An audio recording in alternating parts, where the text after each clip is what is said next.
Welcome back, class. This is Sir Kenny, your subject teacher in STM 005 or General Chemistry 1. We will now discuss Module 3.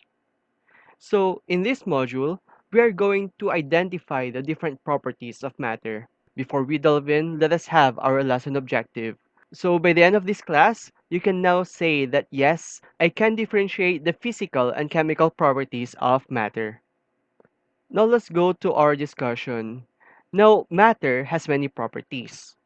Based on our discussion before, during our orientation, we have defined chemistry as a branch of science that deals with the study of number one, properties of matter, number two, composition and structure of matter, number three, changes that matter undergoes, four, energy that accompanies these changes, and number five, the laws and principles governing such changes. We will always go back to this definition of chemistry as we go along our discussion for the entire semester. We are already done with the definition of matter, with it being anything that occupies space and has mass. We have also discussed that there are objects that can be classified as matter or non-matter. Now, going back to our properties of matter, it can be divided into two. It could either be physical properties or chemical properties. When we say physical properties, these are the different properties of matter that can be measured or observed without changing to a different substance. So for example, whether a given substance normally exists as a solid, liquid, or gas is a physical property. For example, let us have your water. No water can be liquid at room temperature. However, if it is stored in a place wherein the temperature reaches 0 degrees Celsius, then the water will freeze and will turn into solid. However, the water will still retain its composition, it being composed of two hydrogen atoms and one oxygen atom. So generally, physical properties are things that you can see, hear, smell, or feel with your senses. Aside from that, if you can observe the properties of matter without it changing to another substance, that can also define the physical property of matter.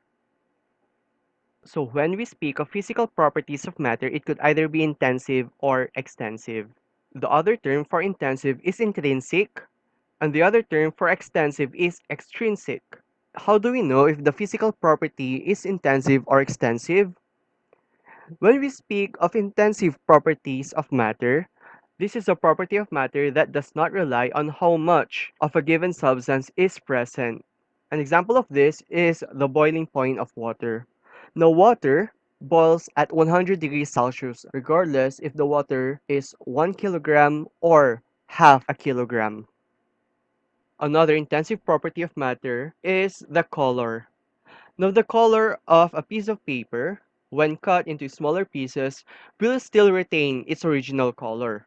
So long as the makeup of the substance remains the same, then it can be classified under physical property of matter. There are other properties of matter that are innate on the substance, meaning it does not rely on how much of the given substance is present. Examples of these are their color, the odor, the taste, luster, malleability, or the ability of a substance to be drawn into thin sheets, ductility, or the ability of the substance to be coiled or to be drawn into thin wires, conductivity, or the ability of the substance to allow electricity to pass through, hardness, melting or freezing point, boiling point, and density. Now, there are properties of matter that do depend on the amount of the matter present. We call this your extensive or extrinsic properties. An example of this is weight, the volume, the length, width, mass, and surface area. Now, the other classification of the properties of matter is the chemical property. Now, when we speak of chemical property, it describes how the composition of a substance changes. So you can only observe this property of matter when it undergoes a chemical change, or when its composition undergoes changes, or if it does not change when it interacts with other substances or energy forms. Some of this is your combustibility or the ability of a substance to combust or burst into flames, reactivity or the ability of the substance to undergo chemical change, and stability or the ability of a substance to resist chemical change. Chemical properties are observed when a substance changes composition. In order for us to better determine if the property of the substance is either physical or chemical, and if physical, if it is intensive or extensive, we have this graph to help us.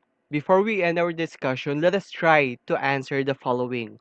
We are going to identify if the characteristic is either physical property or chemical property. And if it is a physical property, let us further determine if it is intensive or extensive. Number one is blue color. Now, if you're going to observe the blue color, it will not change its chemical property. Now, since the blue color does not rely on the amount of substance present, so blue color is an intensive property. Next is density.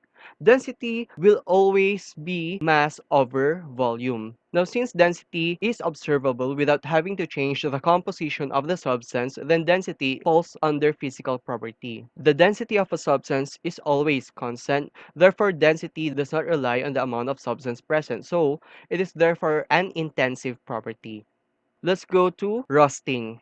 Now, rusting comes from metals, and that metals, when it undergoes a reaction with oxygen, will form rust. So since it will undergo a chemical reaction or it has to go a chemical reaction, then rusting can be classified under chemical property. Now, the explosion of fireworks has something to do with the chemical reaction that takes place in the presence of heat or fire. So since a chemical reaction is present, then therefore it falls under chemical property. Now that's it for our discussion. You can now try answering our module number 3 and check your answers right after.